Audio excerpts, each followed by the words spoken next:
Welcome back to How Great is Britain and our cosy English holiday to Cornwall. Did you guess where we were in the photos? Tintagel, Cornwall, Clovelly, Devon, the Minack Theatre, and beautiful Boscastle. If you got them all, well done. Now, let's continue our cozy English holiday to Cornwall, part 2.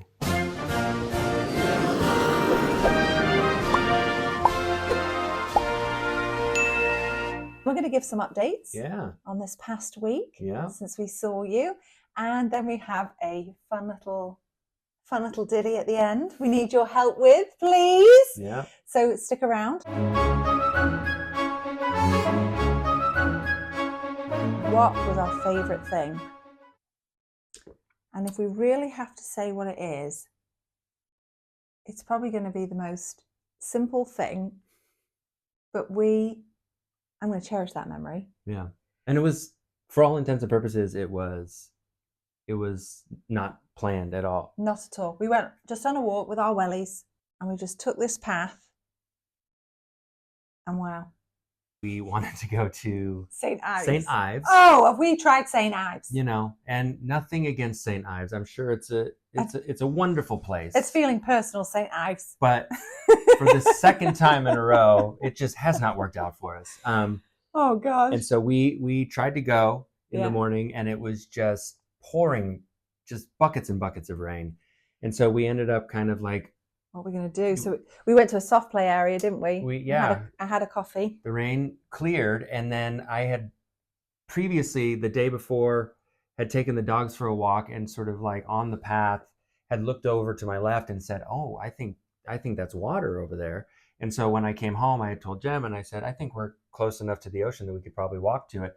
And so we just decided, after the St. Ives debacle, that that we should try to walk and actually make it to the beach. And it's just sort of, you're just going through these meandering paths and over hills and things, and then suddenly it just opens up, and it was just the most stunning, gorgeous. It doesn't feel real. No. We're going over sand dunes. We're walking between hills. There's long grasses. The dogs are in heaven. They're running around. They're meeting other dogs. Pippa's finding puddles. And you just keep walking. And you can hear the ocean. It's getting louder and you're feeling the breeze. You get over the top. It just opens. Yeah. And like Brett said, the weather had broken. So it was just, or not broken, whatever it is where the sun comes out. We used to sing "The Sun Has Got His Hat On" when we were in Cornwall in the summer, to keep singing it until good on my grandma, to keep singing it until the sun came out. And so we got over this hill, it opens up, we go down, and the tide was out. Yeah. So the beach was just ginormous. Vast. And expansive. It was absolutely stunning, and it really kind of took us a minute. Yeah. Because I sat on a rock with Quinny whilst Pips was playing in the sand and the dogs were running around, and Brett's came and sat with me, and we just looked at each other and was like, we did it. We're here. Wow. And, you know, we came from Florida, which, you know, lots of beaches, but it's not the same. And it's not how we like to enjoy a beach. We like going to the beach with our wellies on. Yeah. We do. Yeah. We do. Yeah. I think it really reinforced, or it focused us for the first time on this notion of that we had made the right decision for ourselves. Yeah, it's, you know, it still doesn't feel like we live here. There are just glimpses or moments where we feel like, oh, we do live here. Yeah. And that was one of them, that we're not on holiday. We're on holiday, but we're not really. No. Like you said a few times, we can come back. We can come back. Right, to have access to it whenever is just, I think that's been sort of the biggest revelation in terms of all of that, is just like, oh, we don't need to rush this because we can always just come back. It was just, yeah. You know, we can just sit here and enjoy this particular moment, you know? Yeah. I used to say it in Florida when we would go to theme parks, because, you know, when you're visiting, you want to do all the roller coasters in one day and you want to get all of your money's worth. And we used to just go and walk around. We'd nip to Epcot, pre-children as well. Yeah. We'd nip to Epcot 4 hours in the evening, especially during food and wine. Yeah. Well, because the festival. And then with children, we'd nip in. Right. We were like vampires. We didn't want to go in the middle of the day because it's too hot. So we go at 4 o'clock with the girls. Yeah. Yeah. But now we have that here where it's like we can just stay on this section of beach for as long as we want because we can always just come back. There's no flight to catch. Yeah, there's no pressure to try to see everything that we can. Yeah, so happy. Yeah, definitely our favorite. But of course, that's not all that we did. Like we said, we planned something for every single day. But of course, one of the places we needed to go was Bude. Of course, we had to go to Bude. Are you kidding me? So we packed the car up. We were getting there. I just didn't even care what the weather was. I think you'd said like there was less chance of rain in Bude that day. Yeah, that didn't end up being true. It doesn't matter. We were getting in that car and we were going to Bude. Wow. I've lived for over 20 years in America. There's really not many places I can take the girls to that I was like, oh, I was a girl when I was here. You know what I mean? First time I went to Florida, I think I was 10. To take my children to a place that I was in as a child, right, it's whoa. You know what I mean? And yeah, really, really cool. And this is so funny. So yes, taking my children, very, very special. When we adopted Wilbur, he's a rescue pup, we've had him nearly, since 2013. Long time. He's our little old man. I always said to Brett, I really want him to run on it. Because I grew up taking my grandparents' dogs on the beach, Northcott Beach in Bude. So I had just dreamed of one day being able to take Wilbur to the beach. And it happened. We did it. Oh my goodness. Yeah. And yet we'll share some footage, but yeah, we walked over the top, which is the same walk that I would do as a child. And there's National Trust everywhere in Cornwall. And you go through and we're on the cliff top, and Brett went to just capture some of the edge of the cliff as I stayed safely back with the children. And I just had to say, Brett, look at Wilbur. And he was wiggling his little self all in the grass. He was absolutely soaked. Yeah. We're refusing to cut his hair at the moment because we don't know how he's going to do in cold weather, this little Florida dog. Yeah. He was absolutely drenched and couldn't be happier. He needed to get all of that. His cozy moments. All of Bude over him. Just give me all that wet grass. Give me all that wet grass. Rue just runs around and he's like happy, but Wilbur was just, it got me. Yeah. Isn't that ridiculous? I've got my children there and my husband. And there's Wilbur, and I'm just, whoa. Yeah. Do you know what I mean? And so, yeah, we did it. Northcott Beach. I feel like it was kind of a trip full of like unexpected moments though, where we thought we were going to do one thing and then we ended up doing something I think that we hadn't anticipated. We knew we were going to Bude, but it was sort of like we didn't quite know where we were going to end up. And with the weather and everything, it just sort of seemed like, I feel like we did a very English thing, which was you just kind of get on with it. You put your wellies on and you're just like, look, I'm not going to let this stop me from doing anything today. And so we went to the beach. We did. But we also kind of ended up finding this like secret little coffee. Yeah. Horse box. In a horse box. Coffee shop. It was like, could it be more English? And I was chatting away and she was so lovely. Yeah. And gave us a couple of apple ciders. Hot, not spiked. Yeah, you had ordered the coffees and you had brought them back to the car. Next thing, got a tat on the window. Yeah, and she comes up and she's like, I'm closing up. I've got some cider. It was just very friendly. So friendly. And it was just very welcome. And, we took those ciders and that's when we went. And walked on the beach. But it was just, it was just like, what a cool memory. What a cool thing. And again, but the ocean, it was just wild. The tide was in. Yeah, the tide was in and those waves were big. Yeah, they were. Yeah, it was crazy. But I ask you sort of like, because that place is so sort of important to you and entrenched in your memories to go back with your own family, how did that make you feel in terms of like, was it strange going back? Or I think there's an element of when you're introducing your family or going back somewhere, you're kind of chasing nostalgia. I feel like, so I think I set out going to Bude thinking, I'm going to chase those memories, but guess what? You're never going to catch them because they're memories. And I think this was the turning point for me. Yeah. Because I think there's been an element of that in the move with everything we've done that I've maybe felt an extra responsibility because I was born here, thinking, you know, trying to take responsibility for introducing everybody to everything.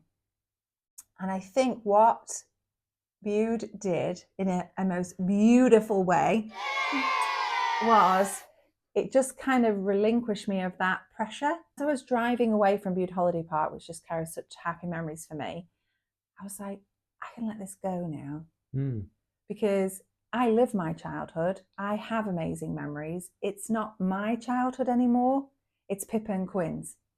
So what can I do to help them have such precious or cozy memories? What and I just let that pressure go, really. And so now it's about their memories, and boy did we make them. Yeah. We did make them. Yeah. Yeah.